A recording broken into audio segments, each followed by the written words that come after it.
बेटा अब एक चर्चा का पॉइंट है डिसेंटिंग शेयर होल्डर्स। मैंने एक छोटा डायलॉग दे दिया है, same as preference shareholder. Dissenting shareholder होते हैं वो शेयर होल्डर जो एमेलगमेशन के ऊपर क्वेश्चनिंग कर रहे होते हैं कि भाई ये ठीक नहीं होगा, ये सही नहीं है, और हमें लूट रहे हो आप, परेशान है। जो भी व्यक्ति परेशान होता है उसकी समस्या का समाधान क्या होता है? कैश। आप उनसे कहेंगे कि भाई समस्या क्या है? भाई एमेलगमेशन ठीक नहीं हो रहा, कोई बात नहीं, आप अपने शेयरों के पैसे ले लो। नहीं, मेरी बात समझ में, आप अपने शेयरों के पैसे ले लो, मार्केट प्राइस ले लो, बात खत्म करो। नहीं, बात समझ में।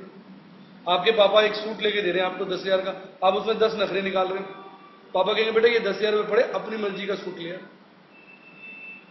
नहीं, बात समझ में। वही बात हम डिसेंटिंग शेयर होल्डर से कहेंगे कि भैया आप अपने पैसे ले लो कैश, बात खत्म करो, परेशानी क्या है?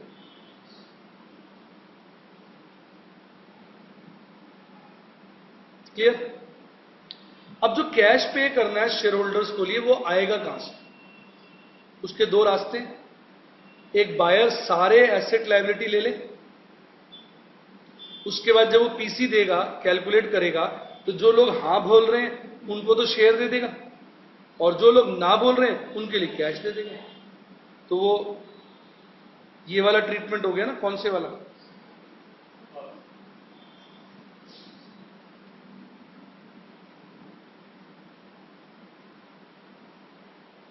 या बायर कहेगा जो डिसेंटिंग शेयर होल्डर को कैश देना है तुम रख लो, सेलर को, वो मुझे मत दो, और मैं जो तुम्हें पीसी दूंगा सिर्फ उन्हीं शेयर होल्डर्स के लिए दूंगा जो एसेंटिंग है। डिसेंटिंग का कैश तो तुम्हारे पास पड़ा है। जैसे रियलाइजेशन एक्सपेंसेस के पॉइंट थे, वो ये वाला केस हो गया। तो मैंने ये ना समझ आ गया दोनों केसेस। अब ये मैंने स्टेप लिखे हैं कौन से वाले, जब हम सेलर के पास कैश छोड़ देंगे। इसके दर्शन मेरी बुक में क्वेश्चन नंबर 15 में होंगे, जो आप पूरा सॉल्व कर सकते हैं। उसकी वीडियो भी दे रखी है मैंने, आप उसमें उसका पूरा सॉल्यूशन भी देख सकते हैं। लेकिन यहां मैं आपको एक अलग क्वेश्चन करा रहा हूं, उससे आपके पास क्वेश्चंस की वैरायटी ज्यादा हो जाएगी। मैं अलग करा रहा हूं, प्लस 15 आप खुद भी देख लेंगे, उसका वीडियो भी है, हेल्प ले लेंगे, आपके लिए एक क्वेश्चन एक्स्ट्रा हो जाएगा। पर ये थ्योरी पढ़वाने का कोई फायदा नहीं है। क्यों? इतना समझ नहीं पाओगे। तो पहले क्वेश्चन दिखाता हूं, उसको करता हूं, फिर ये थ्योरी पढ़ के वेरीफाई कराना, तब आपको मजा आएगा। राइट? क्वेश्चन हम रेलेवेंट करेंगे जितना डिसेंटिंग से रिलेटेड है। डाइसेंटिंग कह देते हैं कई लोग, डिसेंटिंग कह देते हैं। डाइसेंटिंग या डिसेंटिंग मतलब जो एग्री नहीं कर रहे। बात समझ में आ गई? सिर्फ रेलेवेंट पार्ट करेंगे, पूरी बैलेंस शीट देंगे, क्योंकि हमारा सारा ध्यान किस चीज पर केंद्रित है? इस पॉइंट के ऊपर, डिसेंटिंग शेयर होल्डर के पॉइंट के ऊपर।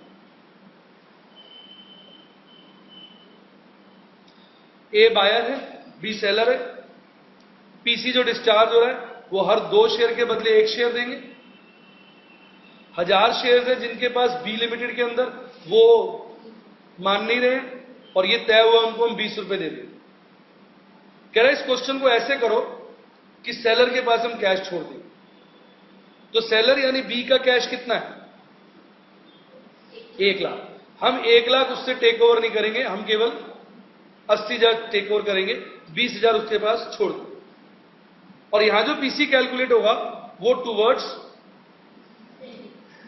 एसेंटिंग शेयर होल्डर्स के लिए होगा। किसके लिए होगा? एसेंटिंग। तो सबसे पहले मैं आपको दिखा रहा हूं इसका कैलकुलेशन ऑफ पीसी। लिखेंगे नहीं आप, थोड़ा सा ध्यान देंगे। ठीक? टोटल शेयर्स कितने हो गए 10 रुपए के हिसाब से इसके? 20,000। 20,000 में से कितने लोग एग्री नहीं कर रहे? 1,000। बाकी कितने रह गए? 20,000 में से 1,000 घटा दिए, कितने रह गए? 19,000। इनको हम शेयर दे देंगे, कितने? 2 के बदले यानी 1/2 कितने शेयर हो गए? 9,500। कितने पे दे रहे हैं शेयर? 10 रुपए। तो पीसी क्या हो गया? 95,000। मजा आ गया? ये हमने इक्विटी शेयर्स दिए टू असेंटिंग शेयर होल्डर्स। कोई डाउट? मजा आया या नहीं आया? अब books of buyer.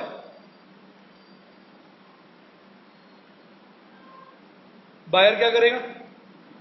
First entry तो जैसी होती है वही, पता ही आपको, बिजनेस परचेज टू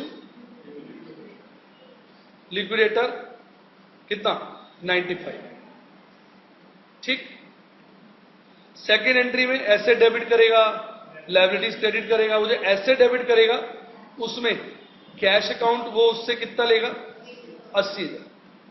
मैं पूरी एंट्री नहीं कर रहा हूं, जितनी बन रही है। और बिजनेस परचेज कितना दिखाएगा?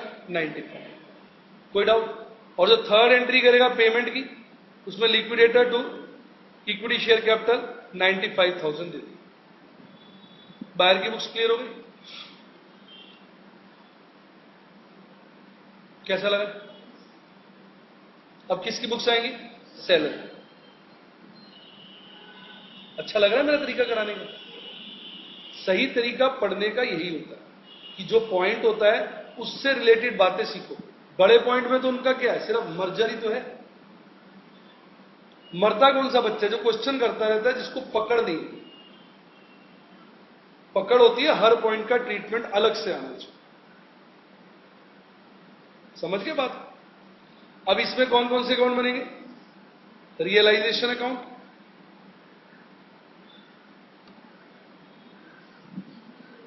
इक्विटी शेयर होल्डर एसेंटिंग वाले,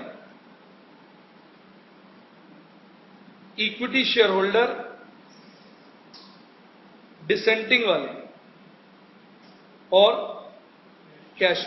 बच्चे देख रहे होंगे सब बिना किसी आलस के सारे अकाउंट्स जो जो जरूरी है पॉइंट समझाने के लिए बना रहे हैं। कैश कितना है बायर के पास और सेलर के पास?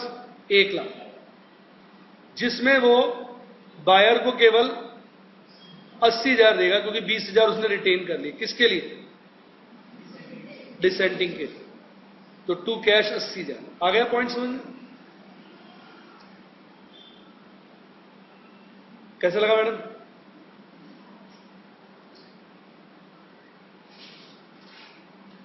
इक्विटी शेयर होल्डर कितने बी के? इक्विटी शेयर कैपिटल 2 लाख, जिसमें से 190 यहां आ जाएगी एसेंटिंग वालों की, और 10,000 यहां आ जाएगी डिसेंटिंग वालों की। रिजर्व्स कितने? देखो ना, ऐसे तो झूठ नहीं बोलते प्लीज, मेरी रिक्वेस्ट है झूठ नहीं बोला। रिजर्व्स 3 लाख है बेटा, धोखा नहीं दो, ये अच्छी बात नहीं है। P&L रिजर्व ही तो होता है, बाकी वह मारा मैं P&L लिख देता हूं ना। ना कोई ऐसी बात नहीं। 3 लाख रिजर्व सारे यहीं डाल देता। फिर जो हमने पैसे रोके हुए थे डिसेंटिंग इक्विटी शेयर होल्डर के, 20,000 रुपए उनको दे देंगे। डिसेंडिंग शेयर होल्डर को मिल गया यहां पर कैश कितना? 20,000। और जो इनका बैलेंस होगा 10,000, जैसे प्रेफरेंस शेयर होल्डर का बैलेंस नहीं होता था, वो कहां डाल देते थे? रियलाइजेशन या इक्विटी शेयर होल्डर। पर यहां हम प्रेफर करते हैं equity share holder. Equity share holder कौन से वाले? एसेंटिंग वाले। तो टू इक्विटी शेयर होल्डर कौन से वाले? डिसेंटिंग वाले। कितना? 10। बाकी जैसे क्वेश्चन करते हो करोगे। बाकी तो जैसे क्वेश्चन होता है रियलाइजेशन अकाउंट क्लोज होगा, उसका प्रॉफिट लॉस यहां दिखाओगे, और यहां पर आएगा बाय बायर कितना? 95,000। फिर 95,000 के इक्विटी शेयर मिलेंगे, वो सारे किसको दे दोगे? इनको। याद है ना? इक्विटी शेयर ऑफ ए कितना? 95,000। बायर अकाउंट में बनाए तो कहो तो बायर टू रियलाइजेशन कितना? 95,000। तो बाद में शेयर कितने दे देगा? बाय इक्विटी शेयर ऑफ ए 95,000, जो हम किसको दे देंगे? एसेंटिंग शेयर होल्डर्स।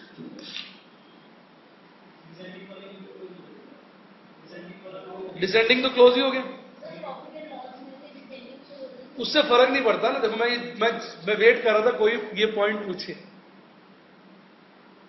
और अलीशा इतनी खूबसूरत लड़की, इसने पूछ भी लिया। नहीं पूछते तो मैं खुद ही बताता और क्या करता। एक्चुअली फर्क कुछ नहीं पड़ेगा, दिमाग लगाओ। अगर मैं इसका कुछ हिस्सा यहां डाल दूंगा तो उतने से ये चेंज हो जाएगा, और इसने भी कहा जाना है वहां, तो नेट तो वही आएगा ना। नेट देखो, असेंडिंग में कितना गया, 3 लाख यहां